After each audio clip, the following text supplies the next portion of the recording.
Dmitri's plan, his masterful control of the situation, evaporated in a puff of smoke to the sound of the air cooler sighing in the background. "I know she is," Dmitri said. How was it that suddenly he was in the wrong here? "I wasn't saying—" He stopped himself. What was he trying to get out? "I just want us to understand one another." Kieran's smile turned indulgent, which made Dmitri feel very stupid indeed, though he wasn't certain why. "Dinner is served." Esther's cracked voice broke through the moment, and suddenly there was a murmur of excitement all around. Camilla joined up with Kieran, asking him how he'd slept. That made sense, because vampires slept during the day, didn't they? Now everything made sense, except Kieran's reaction. Had he subtly been implying something about Dmitri? Lenore, of all people, sidled up to the baffled enforcer. "You were right to confront him."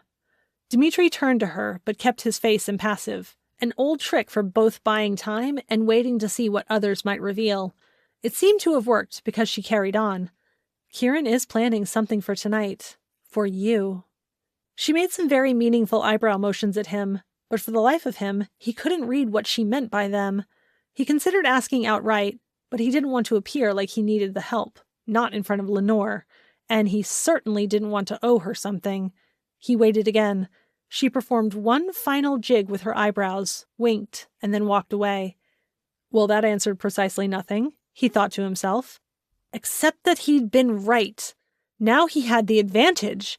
Kieran must have thought he'd outplayed Dmitri with that innocent act. But now Dmitri was on to him a second time. Yes, now Dmitri would be on the lookout. He'd heard tales of what other older brothers had done to put the fear of heaven into their younger sisters' bows. Itching powder in the underpants, laxatives in the dessert souffle, a midnight beating with a pillowcase stuffed full of boots.